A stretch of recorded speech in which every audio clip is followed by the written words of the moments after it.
안녕하십니까. 부동산 세금 돋보기 이종훈 세무사입니다.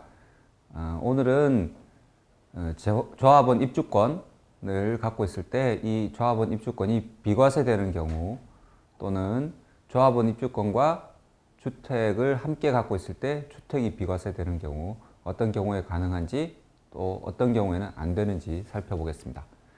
우선 조합원 입주권은 그 성격이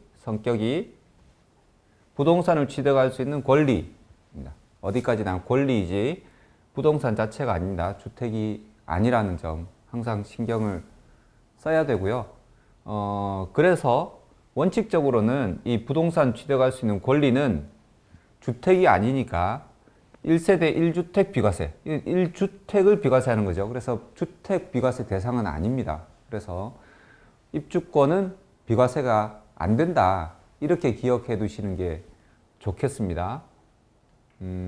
그렇지만 입주권도 가끔 비과세가 되긴 하죠. 그래서 어떨 때 되느냐면 관리처분계획 관리처분계획 인가일로부터 입주권으로 바뀌는 거니까, 그 이전에 주택일 때 이미 1세대 1주택 비과세 요건을 갖춘 경우, 1세대 1주택 비과세 요건이 뭡니까?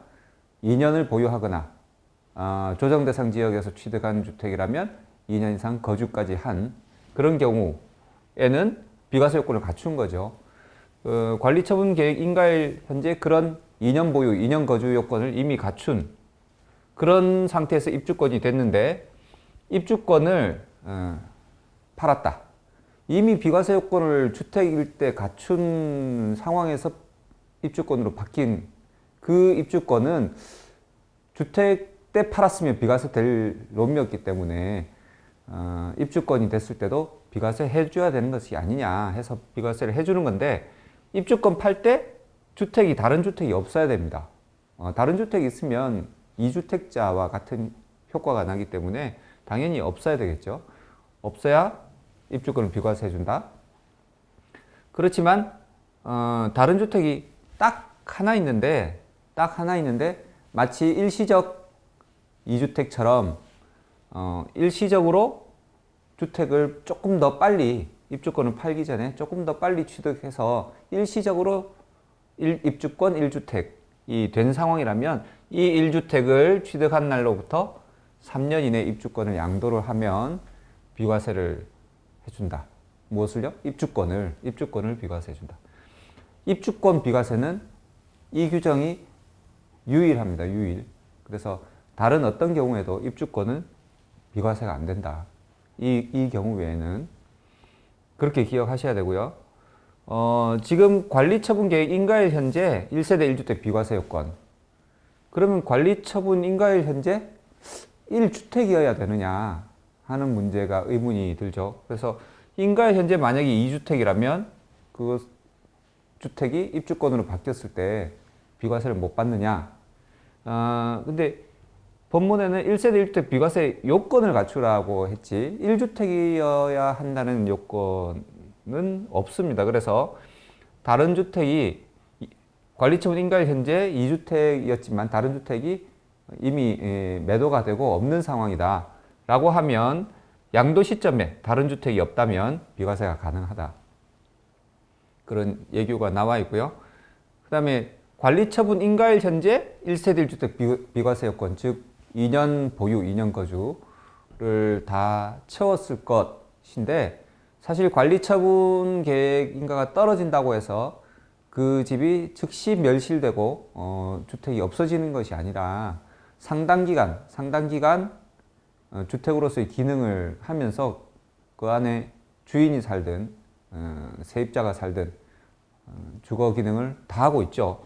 그래서 관리처분 인가일 이후에도 실제 거주를 하게 되면 주택으로 볼 수 있는 것이 아니냐. 그래서 관리처분 인가일까지는 2년 보유, 2년 거주를 못 채웠지만 관리처분 인가일 뒤에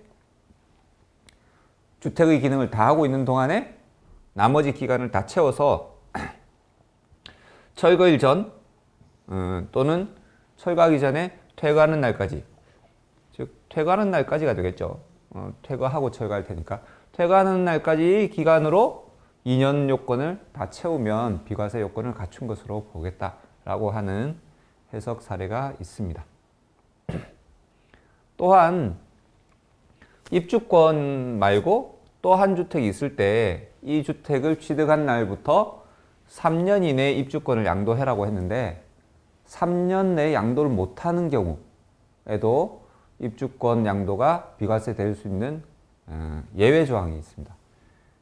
한국자산관리공사에 입주권을 매각을 의뢰를 했는데 매각이 지연이 돼서 3년이 넘어갔다라고 하면 그것도 괜찮고요.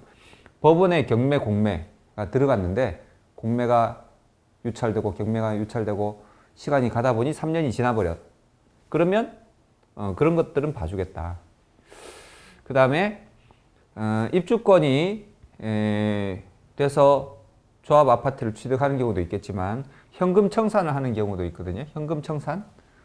현금 청산하는 사람이 청산금이 마음에 안 들어서 사업 시행자를 대상으로 소송을 한다거나 또 어떤 다른 이유로 소송을 진행을 하는 바람에 이 입주권 양도가 지연이 되고 있다. 그러면 그것도 봐주는 거고요.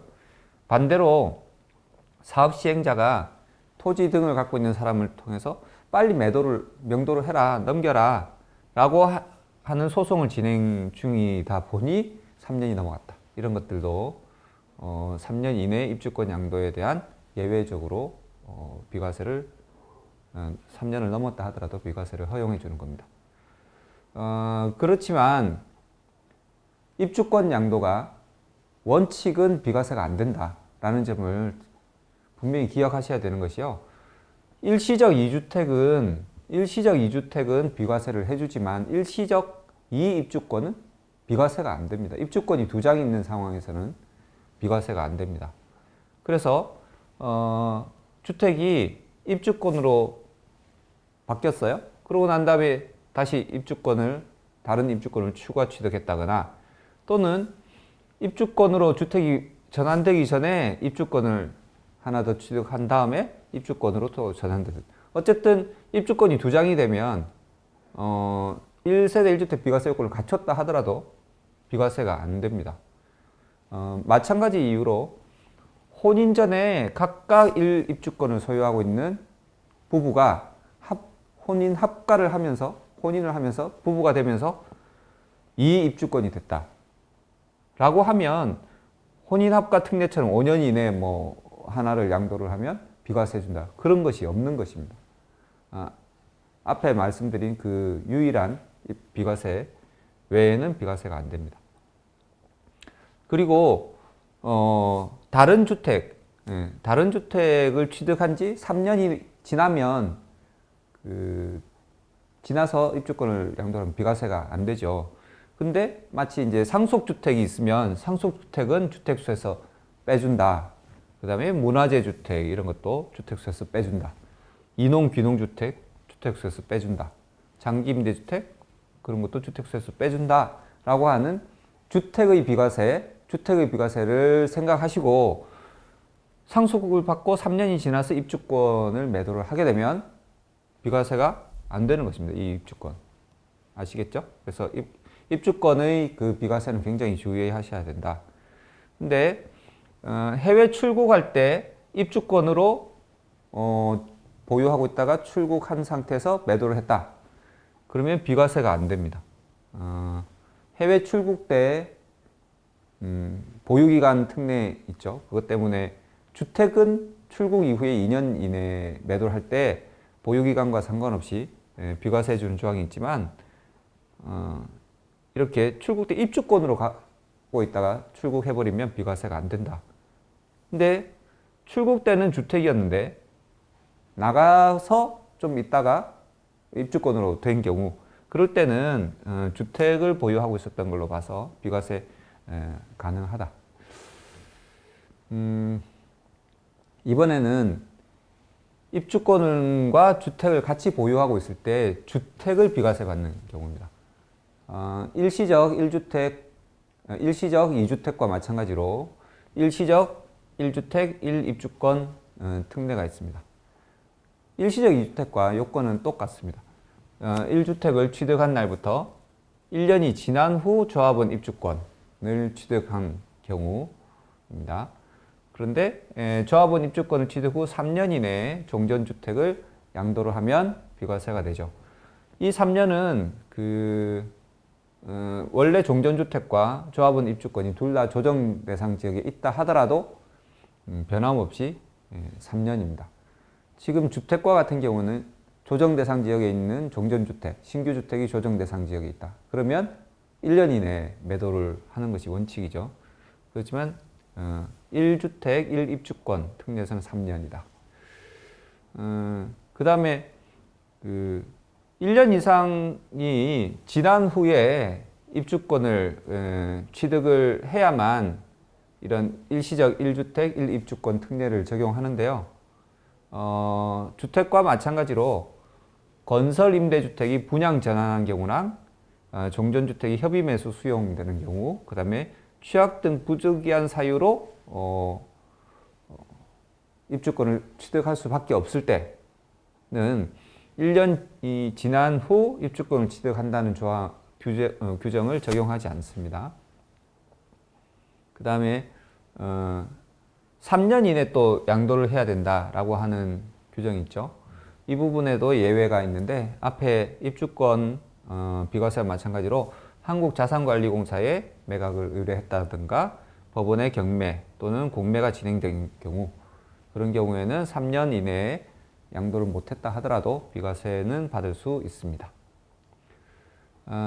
또 하나는 특례가 일시적 1주택 1입주권인데 이 입주권의 취득이 실거주 목적 입주권 취득인 경우, 법문에 나오는 용어는 아니지만 이해를 돕기 위해서 쓴 말입니다. 종전주택이 1세대 1주택 비과세 요건을 갖추고 있고, 그 다음에 그 종전주택이 갖추고 있고 새로 취득한 입주권이 신축 준공이 돼서 2년 이내에 신축 주택으로 세대원 전원이 이사를 해서 1년 이상 계속 거주, 즉 실거주 목적의 입주권이란 뜻이죠. 그래서 실거주 목적의 입주권을 이렇게 취득을 해서 종전주택을 신축주택이 완공하기 전 또는 신축주택이 완공되고 난 후 2년 이내에 양도를 하게 되면 이 종전주택은 비과세를 받을 수 있습니다. 근데 세대 전원이 이사 들어가야 된다고 했죠. 근데 세대 전원이 이사 들어가지 못하는 경우, 특별한 경우, 취학, 학교 때문에 또는 발령을 지방에 멀리 받아서 또는 질병 때문에 요양을 가야 돼서 등 일부가 이사를 하지 않아도 다 거주한 것으로 그렇게 봐주고요. 그 다음에 여기서 자세히 보시면 종전주택이 비과세 요건을 갖출 것, 그 다음에 새로운 입주권을 취득하는데 1년 이상 경과하여 취득할 것, 그런 내용이 없죠. 그래서 종전주택 취득 후 1년 이상 경과하여 입주권을 취득하지 않더라도, 즉 종전주택을 취득해서 곧바로 입주권을 취득하더라도 이 실거주 목적 입주권 특례는 적용할 수 있는 겁니다. 또 하나 특례는 재개발 재건축으로 종전주택이 입주권으로 바뀐 겁니다. 바뀌어서 그 입주권으로 바뀌게 되면 멸실하고 공사를 할 거기 때문에 대체해서 거주할 집이 필요하죠. 물론 임차를 해서 거주할 수도 있겠지만 내가 그 기간 동안에 살 집을 취득해서, 대체주택을 취득해서 살 수도 있을 것입니다. 그래서 일시적으로 사실은 1입주권 1주택이 된 거죠. 1입주권 1주택. 그런 경우에는 이 대체주택을 비과세해 줍니다. 요건은 사업 시행 인가일 이후에 대체주택을 취득해야 됩니다. 종전주택이 사업시행 인가로 인해서 재개발이 착수가 된 거죠. 사업시행 인가일이 사실상 재개발의 스타트라고 봐야 됩니다. 그래서 재개발, 재건축, 사업시행 인가일이 된 이후에 대체주택을 취득할 것. 이거 굉장히 중요한 거고요. 그 다음에 이 대체주택에 1년 이상 거주입니다. 일반적인 비과세 요건이 2년 이상 거주와 조금 다르죠. 1년 이상만 거주하셔도 됩니다. 그리고 종전주택이 재개발, 재건축되어서 신축되면 이 대체주택을 버리고 버린다는 표현보다는 떠나서 이 신축된 주택으로 들어가야 됩니다. 2년 이내 세대 전원이 똑같이, 그리고 1년 이상 거주를 해야 되고요. 그 다음에 신축주택이 완공되기 전 또는 완공되고 난 후 2년 이내에 대체주택을 양도할 때 이 대체주택은 비과세가 되는 겁니다. 여기서 똑같이 세대 전원이 이사하는 예외는 앞에 실거주 목적, 입주권 특례와 똑같고요. 그런데 이제 그 대체주택이 사업기간이, 재개발, 재건축 사업기간이 길어지다 보면 여기 관리처분 인가가 나고 공사를 쭉 하는데, 이 공사가 길어지다 보면 대체주택을 한번 사서 거주하고 팔고, 또 다른 대체주택을 사서 거주하고 팔고 여러 번 할 수도 있겠죠. 여러 번 할 수도 있을 건데, 대체주택이 2개 이상인 경우에는 앞에 주택은 대체주택으로 인정하지 않고 1년 이상 살다가 팔았다 하더라도 비과세로 받을 수 없고, 이 맨 마지막 대체주택만 비과세 한다라는 겁니다. 그리고 또 이 그 법문의 법의 목적이 국내 1주택을 소유한 1세대가 그 주택이 재개발, 재건축 사업으로 입주권으로 되는 경우를 말하고 이런 혜택을 주겠다라고 해서 국세청 해석에서는 종전주택이 1주택일 때, 1주택인 때 사업시행이 들어가면야 이게 비과세를, 대체주택을 비과세해 준다라고 해주고 있어요. 그래서 이 종전주택이 사업시행 인가 시점 또는 그 사업시행 인가 이후에 종전주택을 취득을 했는데, 어쨌든 대체주택 취득 시점에는 주택이 2주택인 경우에는 그 국세청에서는 유권 해석으로 이 대체주택 양도를 비과세 하지 않겠다라고 해석을 하고 있습니다. 이 부분은 좀 잘못된 해석 같아요. 그래서 조금 다툼의 여지가 있는 걸로 그렇게 저는 이해하고 있습니다. 그리고 만약에 사업시행 인가 전에 분양받은 아파트가 있는데, 종전주택이 사업시행 인가 들어가서 재개발, 재건축 사업을 쭉 하고 있는 동안에 준공이 됐어요. 그래서 그 입주를 한다면 이 분양받은 아파트도 대체주택으로 인정받을 수 있을 것인가, 즉 사업시행 인가일 이후에 취득한 주택에 해당될 수 있을 것인가 하는 건데, 해당된다.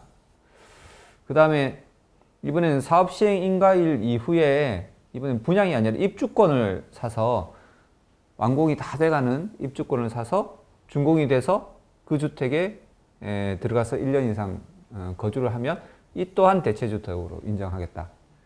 근데 이 입주권을 샀을 때 바로 이제 주택과 같이 주택 수에 포함이 되기 때문에 사업시행 인가 전에 사는 입주권은 요 대체주택에 인정이 안 될 것 같고요. 사업시행 인가 후, 분양권 같은 경우는 사업시행 인가 전에 분양받았다 하더라도 준공이 사업시행 인가 이후에 준공된 아파트라면 가능할 것이다. 그 다음에 종전주택이 사업시행 인가 후에 조특법에 있는 농어촌 주택을 취득을 하고 또다시 대체주택을 취득한 뒤에 대체주택을 양도할 때는 이것은 비과세를 해주지 않습니다. 이 농어촌 주택 특례는 농어촌 주택을 취득하기 이전 주택을 매도할 때 비과세 해줄 수 있는 건데, 이 농어촌 주택을 취득하고 또 대체주택을 취득하기 때문에 대체주택은 비과세 받을 수가 없는 거죠. 대체주택 앞에 다른 주택이 하나 있는 셈이어서요. 그래서 비과세도 안 돼. 그렇게 되면 종전주택의 입주권, 그 다음에 농어촌 주택. 이 농어촌 주택은 중과 배제 주택이 아닙니다. 중과 배제 주택이 아니에요. 그리고 대체주택. 이렇게 3주택이 돼버리니까 만약에 조정 대상 지역에 있다면 중과세 배제도 안 되고 즉 중과세가 된다는 얘기겠죠. 주의하셔야 될 그런 부분인 것 같고요. 종전주택이 만약에 1+1 입주권이 됐다. 그러면 입주권 2개의 대체주택. 원래 입주권 하나에 대체주택이어야 대체주택을 받는데 입주권이 2장이 돼버리면 비과세가 안 되는 거죠. 대체주택이. 그래서 조심하셔야 됩니다. 이 부분도. 그래서 좀 전에 1+1 입주권이 굉장히 여러 가지로 사람들에게 많은 이익을 가져다 주지만 세금적인 면에서는 굉장히 부담을 많이 주는데요. 1주택자가 1+1 입주권을 받았다. 권리가액이 되게 커서 입주권 하나랑 작은 평형 하나를 추가로 받을 수 있었다. 라고 해서 2개를 신청을 해버리면 이렇게 2개로 되는 순간 2주택자와 같은 효과가 되거든요. 그래서 1입주권을 만약에 양도를 했다 하면 비과세가 불가한 거죠. 이 1주택이 관리처분 날 때 이미 비과세 요건을 갖춘 1주택이라고 하더라도 그 중에 하나가 팔릴 때 비과세는 안 됩니다. 2번째 입주권을 팔 때는 비과세가 되겠죠.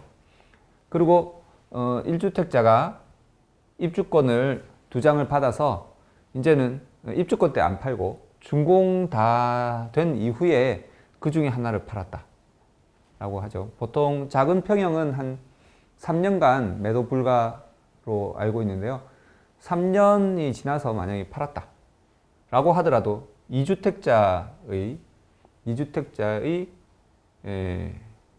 해당이 돼서 과세가 되고 경우에 따라서는 중과세도 2주택자 중과세도 되는 그런 상황이니까 1+1 입주권이 반드시 세금적인 면에서는 좋은 건 아닌 것 같고요. 또 한 가지가 1+1 입주권을 신청하고도 권리가액이 더 너무 커서 청산금까지 돌려받는 경우, 그런 조건인 경우 이게 다 준공되고 난 다음에 보통 청산금을 받거든요. 청산금 받을 때쯤 보면 2주택이 이미 있죠. 이미 있고 이 청산금도 종전주택의 일부가 양도된 거로 봅니다. 그래서 청산금도 하나의 주택처럼 생각하시면 되거든요. 그러면 3주택자에 해당이 돼서 조정 대상 지역에 있는 신축 아파트라면 중과세, 3주택 중과세가 됩니다. 이 부분은 조금 이것도 좀 다툼이 있을 수 있다고 생각이 되거든요. 사실 청산금이란 부분이 관리처분 인가일 시점에 이미 결정이 되고 수령만 이 시기에 준공 이후에 사업 정리가 다 되고 난 다음에 받는 거여서 이때를 양도 시점으로 하긴 하지만 사실 권리관계는 이쪽에 다 확정이 됐기 때문에 이때 시기를 보고 판단을 해줘야 되는 거 아닌가 하는 생각은 하는데요. 현재 그 국세청 유권 해석은 이렇게 나오고 있습니다. 조심하셔야 될 것 같고요. 만약에 이제 1+1 입주권 받으시는 분들은 특히 유의를 하셔야 될 것 같습니다. 그리고 이제 조합원 입주권과 상속주택인 경우에 조합원 입주권을 상속받고 다른 주택이 하나 더 있는 경우입니다. 물론 이제 피상속인이 상속 개시 당시 다른 주택이 있었다면 그 주택이 상속주택이 되고 상속주택 특례가 먼저 적용이 되겠지만 주택이 없고 입주권만 갖고 있는 경우에는 이 입주권이 마치 상속주택처럼 기능을 합니다. 그런데 입주권이 여러 개 있다. 그럼 그 중에 하나만 하는데 선순위 상속주택, 상속입주권이라고 하고요. 그 주택일 때의 소유기간이 제일 긴 것, 아니, 입주권까지겠죠. 입주권까지 소유기간이 제일 긴 것. 그 다음에 주택일 때 거주기간. 입주권일 때는 거주를 못하니까 주택일 때 거주기간이 긴 것. 그 다음에 상속인이 선택한 것.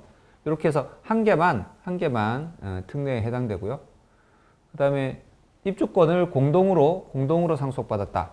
그러면 지분이 제일 큰 상속인의 소유로 보고 지분이 큰 상속인이 2명 이상이다. 그러면 관리처분일 현재 거주하고 있었던 상속인이 소유한 걸로 보고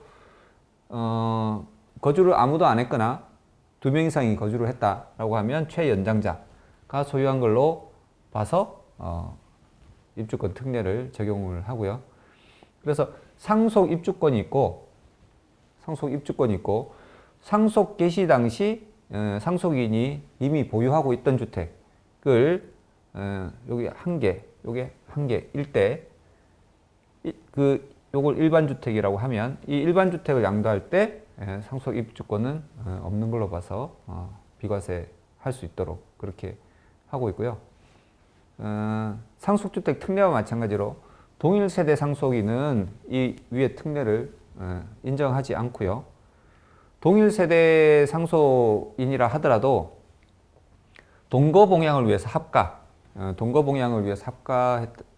거니까 피상속인이 60세 이상일 때 합가를 할 때 이미 각각 1주택자 상태에서 합가를 했다면 이 부분은 이제 동일 세대 상속으로 보지 않는다. 예, 그래서 입주권 특례가 적용이 된다. 그다음에 상속 개시일 2년 이내에 증여나 이런 걸로 해서 상속인이 주택이 하나 생겼다 라고 하면 동일 세대 상속과 마찬가지 아니냐. 그래서 이것은 일반 주택으로 보지 않겠다. 피상속인이 소유하고 있는 2주택처럼 그렇게 보겠다 라고 해서 상속 특례를 해주지 않습니다. 또한 상속 외에 그 주택과 상속 입주권처럼 1세대 2주택 그 특례 중에 동거봉양 특례, 혼인합가 특례가 있죠. 입주권에도 동거봉양, 혼인합가로 인한 입주권 특례가 있습니다. 동거봉양은 마찬가지로 직계존속 60세 이상, 직계존속이라는 것은 배우자의 직계존속도 포함이고요. 그 다음에 직계존속 중에 두 분 중에 한 분이라도 60세 이상이시면 해당이 됩니다. 그리고 합가 후 10년이라는 기간은 주택과 똑같고요. 혼인합가도 합가 후 5년 이내 똑같습니다. 그런데 좀 표가 복잡한데 이쪽이 예를 들면 뭐 부모님, 이쪽이 그 자녀 이렇게 생각해 보면 부모님이 소유하는 1주택하고 자녀가 소유하는 1주택 이 1주택이 각각 만나서 부모님하고 자녀하고 각각 만나서 2주택이 됐다라고 하는 것은 2주택 특례, 그러니까 소득세법 시행령 155조의 사항 동거봉양 합가 특례, 혼인합가 특례 요게 적용이 되는 것이고요. 지금 우리가 하려고 하는 일시적 1주택 1입주권 특례는 이 자녀가 가지고 있는 1주택과 부모가 갖고 있던 1입주권이 가지고 있는 부모가 합가를 했을 때 요 경우에 이 1주택을 말합니다. 이 1주택은 10년간 동거봉양 합가라면 10년간 이 1주택은 비과세 받을 수 있는 것이고요. 혼인합가라면 5년간. 여기에 만약에 부모가 1주택 1입주권이다. 갖고 있다. 그 다음에 자녀가 1주택이다. 그럴 경우에도 여기 그 특례로서 자녀의 주택이 비과세 받을 수 있습니다. 근데 이때 이 1주택은 그 앞에서 말씀드린 실거주 목적 또 대체주택 1주택 1입주권 특례의 그 1주택을 얘기하는 겁니다. 일반적인 1주택은 아니고요. 그리고 이쪽도 마찬가지죠. 부모가 1주택이고 자녀가 1입주권인 경우, 예, 그 부모의 주택. 그 다음에 부모가 1주택이고 자녀가 대체주택 또는 그 실거주 목적의 그 특례에 해당되는 주택과 1입주권을 소유하고 있는 경우에 합가해서 부모의 1주택을 매도할 때 이때 비과세를 받을 수 있는 거고요. 10년 또는 5년 동안. 이번에는 그 대체주택 또는 실거주 목적의 특례에 해당되는 주택, 그 다음에 이쪽도 대체주택, 실거주 목적의 특례에 해당되는 주택과 1입주권을 보유한 자녀와 부모가 만났다. 그러면 1주택과 네, 이때 1주택 1입주권, 그래서 2주택이 되는데 그때 실거주 목적 입주권 대체주택 특례에 해당되는 주택을 매도할 때 비과세. 그 다음에 부모가 1주택이고 자녀가 그 대체주택과 1입주권 또는 실거주 목적 입주권과 나머지 주택, 그렇게 있을 때 그 1주택. 여기 2주택 2입주권은 대체주택 대체주택 이렇게 만났을 때 그런 경우고요. 자세히 보시면 네, 여기 1입주권하고 여기 1입주권이 만났을 때는 비과세가 없죠. 비과세가 없습니다. 그리고 이 1입주권하고 1주택이 만났을 때 이 1입주권을 팔면 비과세가 되는 것이 아니고 이 1입주권이 나중에 주택으로 바뀌어서 비과세가 가능한 겁니다.